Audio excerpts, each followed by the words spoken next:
السلام علیکم ورحمۃ اللہ وبرکاتہ نحمده ونصلی علی رسولہ الکریم رب اشرح لی صدری ویسر لی امری واحلل عقدۃ من لسانی یفقہوا قولی رب زدنا علما اللہم انا نسألک علما نافعا ورزقا واسعا وقلبا شاکرا ولسانا ذاکرا وعملا متقبلا آمین یا رب العالمین۔ تفسیر سورۃ الانعام آیت نمبر 130 سے 135 تک۔ اعوذ باللہ من الشیطان الرجیم۔ یا معشر الجن والانس الم یاتکم رسل منکم یقصون علیکم آیاتی وینذرونکم لقاء یومکم هذا قالوا شہدنا علی انفسنا وغرتهم الحیاة الدنیا وشہدوا علی انفسہم انہم کانوا کافرین۔ اے جنوں اور انسانوں کے گروہ، کیا تمہارے پاس تم ہی میں سے رسول نہیں آئے تھے؟ وہ تم سے میری آیات بیان کرتے تھے اور تمہیں تمہاری اس آج کے دن کی ملاقات سے ڈراتے تھے۔ تب وہ کہیں گے ہم اپنے آپ پر گواہی دیتے ہیں اور انہیں دنیا کی زندگی نے دھوکے میں ڈالے رکھا تھا، اور وہ اپنے آپ پر گواہی دیں گے کہ بے شک وہ کفر کرنے والے تھے۔ پچھلی آیت میں آپ نے پڑھا ہے وَكَذَلِكَ نُوَلِّي بَعْضَ الظَّالِمِينَ بَعْضًا بِمَا كَانُوا يَكْسِبُونَ۔ اس آیت کی تفسیر میں معمر نے قتادہ سے یہ روایت کیا ہے کہ اللہ سبحانہ و تعالی دنیا میں بعض ظالموں کو بعض پر مسلط کر دے گا اور وہ جہنم میں ایک دوسرے کے پیچھے چلیں گے۔ عبد الرحمن بن زید بن اسلم فرماتے ہیں وَكَذَلِكَ نُوَلِّي بَعْضَ الظَّالِمِينَ بَعْضًا، اس سے جنوں اور انسانوں میں سے ظالم لوگ مراد ہیں۔ پھر انہوں نے اس موقع پر یہ آیت پڑھی وَمَن يَعْشُ عَن ذِكْرِ الرَّحْمَنِ نُقَيِّضْ لَهُ شَيْطَانًا فَهُوَ لَهُ قَرِينٌ، سورۃ الزخرف۔ اور جو کوئی بھی اللہ کی یاد سے آنکھیں بند کر لیتا ہے، غفلت برتتا ہے اور بے پرواہی کرتا ہے، ہم اس پر ایک شیطان مقرر کر دیتے ہیں اور وہ شیطان جو ہے اس کا ساتھی بن جاتا ہے۔ انہوں نے فرمایا کہ اس آیت کا مفہوم یہ ہے کہ ہم ظالم جنوں کو ظالم انسانوں پر مسلط کر دیں گے، جیسا کہ کسی شاعر نے کہا ہے وَمَا مِن يَدٍ إِلَّا يَدُ اللَّهِ فَوْقَهَا وَلَا ظَالِمٍ إِلَّا سَيُبْلَى بِظَالِمِ۔ ہر ہاتھ کے اوپر اللہ تعالیٰ کا ہاتھ ہے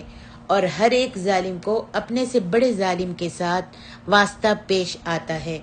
اس آیت کریمہ کے معنی یہ ہیں کہ جس طرح ہم نے ان خسارہ پانے والے انسانوں میں ان جنوں کو مسلط کر دیا جنہوں نے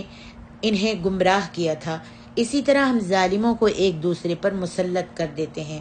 اور ایک دوسرے کے ساتھ تباہ اور برباد اور ہلاک کر دیتے ہیں، اور اس طرح ہم ان میں سے ہر ایک سے انتقام لے لیتے ہیں اور یہ ان کے ظلم اور بغاوت اور سرکشی کی سزا ہوتی ہے۔ اللہ اکبر۔ اس آیت میں اللہ تعالیٰ فرماتے ہیں یا معشر الجن والانس الم یاتکم رسل منکم۔ اللہ سبحانہ و تعالیٰ قیامت کے دن ڈانٹتے ہوئے کافروں، جنوں اور انسانوں سے یہ سوال کرے گا، حالانکہ اس کو اللہ سبحانہ و تعالیٰ کو خوب اچھی طرح معلوم ہوگا اور وہ سب کچھ جانتا ہے، لیکن پھر بھی وہ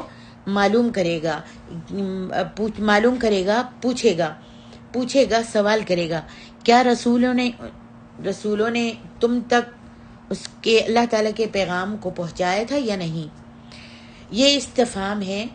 یہ استفہام تقریری ہے۔ ارشاد ہوگا یا معشر الجن والانس الم یاتکم رسل منکم، اے جنوں اور انسانوں کی جماعت، کیا تمہارے پاس تم ہی میں سے پیغمبر نہیں آتے رہے؟ یعنی مجموعی طور پر تم میں سے، ورنہ رسول تو تمام کے تمام انسانوں ہی سے بھیجے گئے ہیں، انسانوں ہی میں سے بھیجے گئے ہیں، جنوں میں سے کسی کو رسول نہیں بنایا گیا تھا، جیسا کہ امام مجاہد، ابن جریج اور دیگر کئی ایک ائمہ سلف و خلف نے فرمایا ہے۔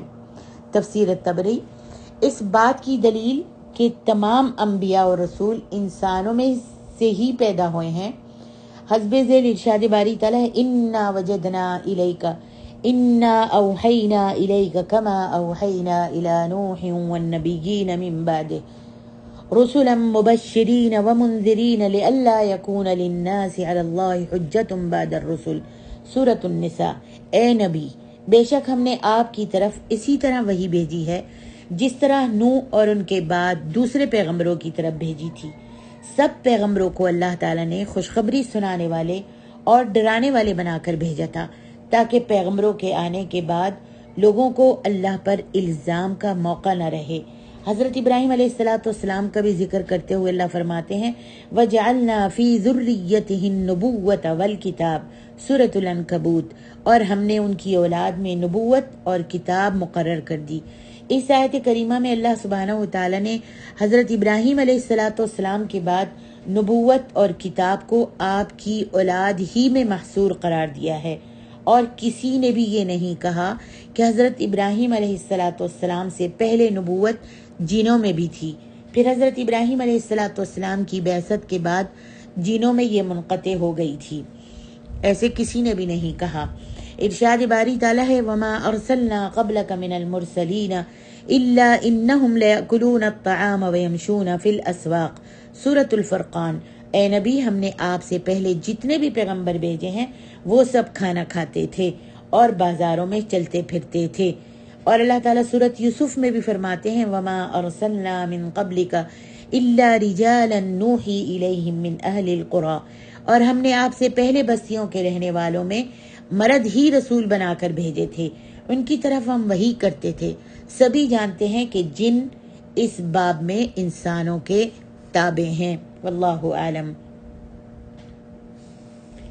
اس آیت کریمہ میں اللہ تعالیٰ نے فرمایا یا معشر الجن والانس الم یاتکم رسل منکم یقصون علیکم آیاتی وینذرونکم لقاء یومکم ھذا قالوا شہدنا علی انفسنا، اے جنوں اور انسانوں کی جماعت، کیا تمہارے پاس تم ہی میں سے پیغمبر نہیں آئے تھے جو میری آیتیں تم کو پڑھ پڑھ کر سناتے اور اس دن کے سامنے موجود ہونے سے ڈراتے تھے، یعنی قیامت والے دن؟ وہ کہیں گے پروردگار، ہم اپنے آپ پر گواہی دیتے ہیں، یعنی ہم اقرار کرتے ہیں کہ تیرے رسولوں نے ہم تک تیرے پیغام کو پہنچا دیا تھا، ہمیں آج کے دن کی ملاقات سے بھی ڈرا دیا تھا، اور آج کے دن کے بارے میں بھی یہ صاف صاف بتا دیا تھا کہ یہ ہر صورت میں دن آ کر رہے گا اور تم سے پوچھ گچھ ہوگی۔ اللہ تعالیٰ نے فرمایا ہے وَغَرَّتْهُمُ الْحَيَاةُ الدُّنْيَا، اور ان لوگوں کو دنیا کی زندگی نے دھوکے میں ڈال رکھا تھا، انہوں نے اپنی دنیا کی زندگی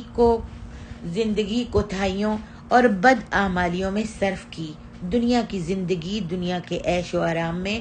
مست ہو گئے تھے، انبیاء کرام کی تکذیب اور ان کے لائے ہوئے معجزات کی مخالفت کے باعث ہلاک ہو گئے، کیونکہ دنیا کی زندگی کی سج دھج، چمک دمک اور اس کی خواہشوں نے ان کو فریب میں مبتلا کر دیا تھا، اس لیے انہوں نے اللہ اور اس کے رسول کے فرمان کو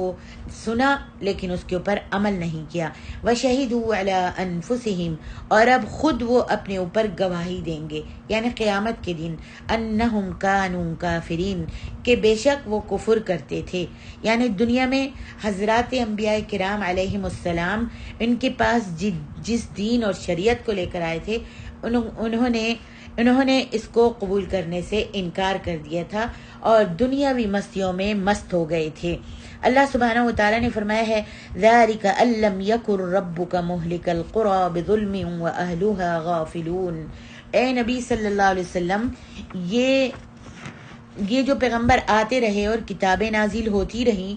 اس لیے کہ آپ کا پروردگار ایسا نہیں ہے کہ بستیوں کو ظلم کی وجہ سے ہلاک کر دے، ایسے ہی ہلاک کر دے، کسی بستی کو ظلم کر کے ہلاک کر دے اور وہاں کے رہنے والوں کو کچھ خبر بھی نہ ہو، یعنی ہم نے رسولوں کو مبعوث فرما کر اور کتابوں کو نازل کر کے جنوں اور انسانوں پر حجت تمام کر دی ہے، تاکہ کسی ایسے شخص سے اس کے ظلم کی وجہ سے باس پرس نہ ہو، پوچھ نہ ہو، جس تک دعوت ہی نہ پہنچی ہو، اس لیے ہم نے تمام امتوں کے عذر کو ختم کر دیا ہے، اور جس امت کو بھی ہم نے عذاب دیا تو اس کی طرف رسولوں کو بھیجنے اور حجت تمام کرنے کے بعد عذاب دیا ہے۔ رسول بھی آئے، کتابیں بھی آئیں، صحیفے بھی آئے اور رسول پیغامات لے کر بھی آئے، انہوں نے ڈرایا بھی اور جنت کی خوشخبری بھی دی۔ ان کے اوپر اب حجت نہیں ہے کہ قیامت والے دن وہ یہ کہیں کہ ہمارے پاس رسول نہیں آئے تھے یا اللہ کا تیرا پیغام نہیں آیا تھا۔ جیسا کہ اللہ تعالیٰ فرماتا ہے وَإِن مِّن أُمَّةٍ إِلَّا خَلَا فِيهَا نَذِيرٌ سورۃ فاطر، اور کوئی امت ایسی نہیں ہے جس میں کوئی ڈرانے والا نہ آیا ہو، جیسا کہ اللہ تبارک و تعالیٰ سورۃ النحل میں بھی فرماتے ہیں وَلَقَدْ بَعَثْنَا فِي كُلِّ أُمَّةٍ رَسُولًا أَنِ اعْبُدُوا اللَّهَ وَاجْتَنِبُوا الطَّاغُوتَ، یقیناً ہم نے ہر امت میں پیغمبر بھیجا اور اللہ ہی کی کہا کہ اللہ ہی کی عبادت کرو اور طاغوت سے، شیطان سے اجتناب کرو۔ ارشاد الہی ہے وَلِكُلٍّ دَرَجَاتٌ مِّمَّا عَمِلُوا، اور سب لوگوں کے لیے ان اعمال کی وجہ سے درجے ہیں، یعنی ہر شخص جو اللہ تعالیٰ کی اطاعت یا معصیت کے مطابق عمل کرتا ہے، اللہ کی اطاعت یا نافرمانی کے مطابق عمل کرتا ہے، اس کے عمل کے مطابق اس کے درجات ہوں گے، جن تک اللہ سبحانہ و تعالیٰ ان تک پہنچا دے گا۔ جس نے اللہ اور اس کے رسول کی اطاعت ہوگی، اللہ تعالیٰ اس کو جنت میں پہنچا دے گا اور اس کو اس کا بدلہ دے گا، اور جس نے معصیت اور نافرمانی کے کام کیے ہوں گے، اللہ ان کو جہنم میں پہنچا دے گا۔ جنہوں نے نیک کام کیے ہوں گے ان کو اچھے مراتب سے نوازے گا، اور اگر اس نے برے عمل کیے، کسی نے برے عمل کیے تو برے مقامات میں اسے گرا دیا جائے گا۔ اس بات کا بھی احتمال ہے کہ اس آیت کریمہ میں سب لوگوں سے مراد کافر، جنوں اور انس ہیں، یعنی ان میں سے ہر ایک کا اس کے حسب حال جہنم میں درجہ ہوگا۔ یہاں پہ فرمایا اللہ تعالیٰ نے سورۃ اعراف میں جیسے فرماتے ہیں قال لکل ضعف،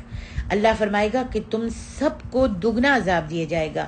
اور فرمایا الذین کفروا وصدوا عن سبیل اللہ زدناہم عذابا فوق العذاب بما كانوا یفسدون سورۃ النحل، جن لوگوں نے بھی کفر کیا اور لوگوں کو اللہ کے راستے سے روکا، ہم ان کو عذاب پر عذاب دیں گے، اس لیے کہ وہ شرارت کیا کرتے تھے۔ آگے فرمایا وما ربک بغافل عما یعملون، اور جو کام یہ لوگ کرتے ہیں اللہ ان سے بے خبر نہیں ہے۔ امام ابن جریر فرماتے ہیں اس کا مفہوم یہ ہے کہ اے محمد صلی اللہ علیہ وسلم، آپ کا رب ان کے کسی عمل سے بھی بے خبر نہیں ہے۔ اللہ تعالیٰ ان کے تمام اعمال کو شمار کر کے اپنے پاس محفوظ کر رہا ہے۔ ہر چیز اللہ رب العالمین کے فرشتے ان کے اعمال اچھے ہوں یا برے سب لکھ رہے ہیں، اور اللہ تبارک و تعالیٰ کے پاس یہ رجسٹر ان کے محفوظ ہیں، اور جب یہ اللہ تعالیٰ سے ملاقات کریں گے تو وہ قیامت کے دن ان کے اعمال کے مطابق انہیں بدلہ عطا فرمائے گا۔ آگے ارشاد ربانی ہے وَرَبُّكَ الْغَنِيُّ ذُو الرَّحْمَةِ إِن يَشَأْ يُذْهِبْكُمْ وَيَسْتَخْلِفْ مِن بَعْدِكُم مَّا يَشَاءُ كَمَا أَنشَأَكُم مِّن ذُرِّيَّةِ قَوْمٍ آخَرِينَ إِنَّمَا تُوعَدُونَ لَآتٍ وَمَا أَنتُم بِمُعْجِزِينَ قُلْ يَا قَوْمِ اعْمَلُوا عَلَى مَكَانَتِكُمْ إِنِّي عَامِلٌ فسوف تعلمون من تكون له عاقبة الدار إنه لا يفلح الظالمون، اور آپ کا رب بے نیاز ہے، رحمت والا ہے، اگر وہ چاہے تو تم کو لے جائے اور تمہارے بعد جن کو چاہے جانشین بنا دے، جیسے اس نے تمہیں دوسری قوم کی نسل سے پیدا کیا۔ بے شک جس چیز کا تم سے وعدہ کیا جاتا ہے وہ ضرور آنے والی ہے، اور تم عاجز کرنے والے نہیں۔ اے نبی صلی اللہ علیہ وسلم کہہ دیجئے اے میری قوم تم اپنی جگہ عمل کرو، بے شک میں بھی اپنی جگہ عمل کرنے والا ہوں، چنانچہ جلد ہی تم جان لوگے کہ کس شخص کے لیے آخرت کا اچھا انجام ہے، اور بے شک ظالم فلاح نہیں پائیں گے۔ اللہ تعالیٰ فرماتے ہیں وَرَبُّكَ، اور آپ کا پروردگار اے نبی الغنیو بے پرواہ ہے اپنی تمام مخلوق سے ہر اعتبار سے، اور وہ اپنے تمام حالات میں اس کے محتاج ہیں۔ اللہ بے پرواہ ہے اپنی تمام مخلوق سے، ہر اعتبار سے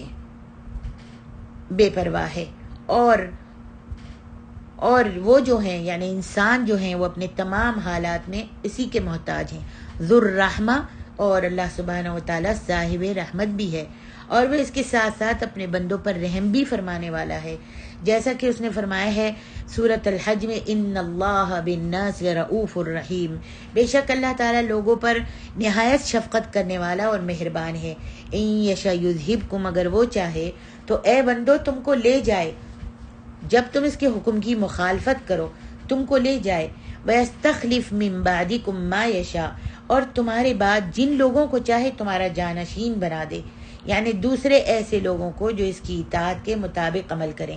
کما انشأکم من ذریۃ قوم آخرین، جیسا کہ تم کو بھی دوسرے لوگوں کی نسل سے پیدا کیا ہے. یعنی وہ اس بات پر قادر ہے اور اس کے لیے یہ بہت آسان ہے. جیسا کہ اس نے پہلے لوگوں کو نیست و نابود کر دیا، پہلی قوموں کو نیست و نابود کر دیا، ان کے بعد دوسروں کو پیدا کیا، اسی طرح وہ اس بات پر بھی قادر ہے کہ ان لوگوں کو ختم کر کے یہاں اور لوگوں کو بسا دے. آج ہم کو بھی اللہ تبارک و تعالی ختم کر کے نافرمانیوں کی وجہ سے، اللہ اور اس کے رسول کی مخالفت خلاف کرنے کی وجہ سے، اطاعت نہ کرنے کی وجہ سے، اللہ چاہے تو منٹوں میں ملیا میٹ کر دے، نیست و نابود کر دے اور ہمارے بعد دوسری اچھی قوموں کو لے آئے. یہاں پر اللہ تبارک و تعالی سورۃ النساء میں بھی فرماتے ہیں ان یشأ یذھبکم ایھا الناس ویأتی بآخرین وکان اللہ علی ذلک قدیرا. لوگوں اگر وہ چاہے تو تم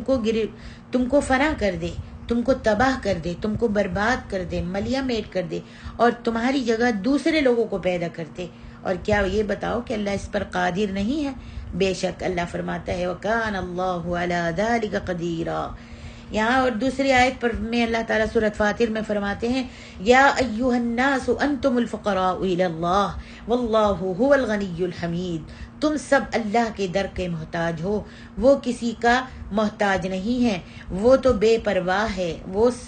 سزاوار حمد و ثنا ہے، اس کے لیے ہی تمام حمد و ثنا ہے، وہ حمد و ثنا کے قابل ہے. اگر چاہے تو تم کو نیست و نابود کر دے اور نئی مخلوقات لا کر آباد کر دے. یہ اللہ تبارک و تعالیٰ کے لیے وما ذلک علی اللہ بعزیز، یہ اللہ کے لیے کچھ بھی مشکل کام نہیں ہے. اللہ اکبر. محمد بن اسحاق نے یعقوب بن عتبہ سے روایت کیا ہے کہ میں نے ابان بن عثمان سے اس آیت کما انشأکم من ذریۃ قوم آخرین کے بارے میں سنا کہ ذریت اصل کو بھی کہتے ہیں اور نسل کو بھی. ارشاد الہی ہے، دیکھیے تفسیر ابن حاتم میں ارشاد الہی ہے انما توعدون لآت وما انتم بمعجزین. کچھ شک نہیں کہ جو وعدہ تم سے کیا جاتا تھا وہ فوراً کے فوراً آ جائے اور تم اللہ کو مغلوب نہیں کر سکتے. جو بھی وعدہ کیا جاتا تھا، یعنی اے محمد صلی اللہ علیہ وسلم آپ ان کو بتا دیجئے کہ قیامت سے متعلق جو ان سے وعدہ کیا جاتا ہے وہ بہر صورت پورا ہونے والا ہے. یہ کچھ سوچے نہیں، وہ قیامت کا دن آ کر رہے گا اور ان سے پوچھ گچھ ہو کے رہے گی. وما انتم بمعجزین، اور تم اللہ تعالیٰ کو مغلوب نہیں کر سکو گے. وہ تمہیں دوبارہ زندہ کرنے پر قادر ہے، خواہ تم مٹی بن جاؤ، تمہاری ہڈیاں ریزہ ریزہ ہو کر بکھر جائیں، چاہے تم اپنے آپ کو جلا کر اپنی خاک کو سمندر میں پھینکوا دو یا پھر کسی دریا میں بہا دو. اللہ تبارک و تعالیٰ قادر ہے اور اس کو کوئی چیز مغلوب نہیں کر سکتی. وہ تم کو مٹی کو، تمہاری مٹی کو جس کو تم نے ہڈیاں بنا کر جلا کر راکھ کر کے تم نے اس راکھ کو ہواؤں میں اڑا دیا یا پھر سمندروں میں ڈال کر تم نے اس کو اڑا دیا، سمندر میں پھینک دیا یا دریاؤں میں پھینک دیا. اللہ تعالیٰ تو بڑا قادر ہے کہ وہ اللہ رب العالمین ساری مٹی کو اور ساری جو تم نے اڑا دیے تم کو جمع کر کے اور وہ تم کو تمہارے جسم میں، تمہاری روح تمہارے جسم بنا کر اور اس میں روح ڈال کر تم کو قیامت والے دن کھڑا کر دے. اللہ اکبر. ارشاد الہی قل یا قوم اعملوا علی مکانتکم انی عامل فسوف تعلمون. اے نبی کہہ دیجئے اے میری قوم تم اپنی جگہ عمل کیے جاؤ، بے شک میں اپنی جگہ عمل کیے جاتا ہوں، ان قریب تم کو معلوم ہو جائے گا. یہ سخت وعید اور شدید ڈانٹ ہے کہ اگر تمہارا یہ گمان ہے کہ تم ہدایت پر ہو تو پھر تم اپنے طریقے کے مطابق عمل کیے جاؤ. اللہ کے رسول صلی اللہ علیہ وسلم نے سب سے پہلے ہی بدایہ میں یہ الفاظ نہیں کہے تھے کہ تم جو تمہارا دل چاہتا ہے تم کرتے رہو، عمل کرتے رہو، بلکہ نبی علیہ الصلوۃ والسلام نے کتنی تکلیفیں اٹھائیں توحید پھیلانے کے لیے، اپنی رسالت کا پیغام پہنچانے کے لیے، اللہ کے پیغامات پہنچانے کے لیے کتنی تکلیفیں اٹھائیں. اللہ اکبر. کیا کیا آپ کو تکلیفیں نہیں دی گئیں. لیکن جب لوگوں نے نہیں مانا اور بہت سے جو ظالم تھے وہ اس چیز کے اوپر جمے رہے، اپنے مذہب پر، اپنے عقیدوں پر، اپنی گمراہیوں پر، اپنی شرک پر ڈٹے رہے تو پھر اللہ تبارک و تعالیٰ نے فرمایا میرے نبی آپ کو غمگین ہونے کی ضرورت نہیں ہے، آپ ان کو کہہ دیجئے کہ تم اپنی جگہ پر عمل کیے جاؤ اور میں بھی اپنی جگہ پر عمل کیے جاتا ہوں. ان قریب تم کو معلوم ہو جائے گا یہ اللہ تبارک و تعالیٰ نے ڈانٹ کے طور پر ان سے کہا کہ اگر تمہارا یہ گمان ہے کہ تم ہدایت پر ہو تو تم اپنے طریقے کے مطابق عمل کرتے رہو اور میں اپنے طریقے اور دستور کے مطابق عمل کیے جاتا ہوں۔ علی بن ابی طلحہ نے حضرت ابن عباس رضی اللہ عنہما سے روایت کیا ہے کہ مکانتکم کے معنی اپنی جگہ کے ہیں۔ فسوف تعلمون من تکون له عاقبۃ الدار انہ لا یفلح الظالمون، ان قریب تم کو معلوم ہو جائے گا، تم اپنے طریقے کے مطابق عمل کرتے رہو اور میں اپنے طریقے کے مطابق، اپنے دستور کے مطابق، اللہ کے حکم کے مطابق میں عمل کرتا رہوں، تم کو ان قریب معلوم ہو جائے گا کہ آخرت میں جنت کس کا گھر ہوگا۔ کچھ شک نہیں کہ ظالم جو ہے نجات نہیں پائیں گے۔ ان قریب تم کو یہ معلوم ہو جائے گا کہ آخرت میں جنت میرے لیے ہوگی یا تمہارے لیے۔ اللہ تعالیٰ نے اپنے رسول صلی اللہ علیہ وسلم سے کیے ہوئے اپنے وعدے کو پورا فرما دیا۔ اللہ تعالیٰ نے آپ کو ملک میں غلبہ عطا فرمایا، مدد عطا فرمائی، مخالفین پر غلبہ و تسلط عطا فرمایا، مکہ مکرمہ پر فتح عطا فرمائی۔ اللہ اکبر۔ اپنی اس قوم پر آپ کو غالب کر دیا جس نے آپ کی تکذیب کی تھی، یعنی اہل مکہ پر آپ کو غالب کر دیا۔ انہوں نے آپ کی تکذیب کی تھی، آپ کو جھٹلایا تھا، آپ سے دشمنی کی تھی، اور آپ کو نبی علیہ السلام کو مکہ مکرمہ سے ہجرت کرنے پر مجبور کر دیا تھا، اپنے آبائی وطن کو چھوڑنے پر مجبور کر دیا تھا۔ اتنی تکلیفیں اور اتنی ایذائیں دی تھیں، مگر اللہ سبحانہ و تعالیٰ نے نہ صرف سارے جزیرۃ العرب کو بلکہ یمن اور بحرین کو بھی آپ کی حیات طیبہ میں، آپ کی زندگی ہی میں مسلمانوں کے زیر نگیں کر دیا تھا اور آپ کو فتح عطا فرمائی تھی۔ پھر آپ کی وفات کے بعد خلفاء رضی اللہ عنہم کے عہد میں بہت سے علاقوں اور بہت سے ملکوں پر اسلام کا پرچم لہرانے لگا۔ سبحان اللہ۔ جیسا کہ اللہ تعالیٰ فرماتے ہیں کتب اللہ لأغلبن انا ورسلی ان اللہ قوی عزیز، سورۃ المجادلہ۔ اللہ کا حکم ناطق ہے کہ میں اور میرے پیغمبر ضرور غالب ہو کر رہیں گے۔ بے شک اللہ سبحانہ و تعالیٰ زور آور اور بڑا ہی زبردست ہے۔ اللہ اکبر۔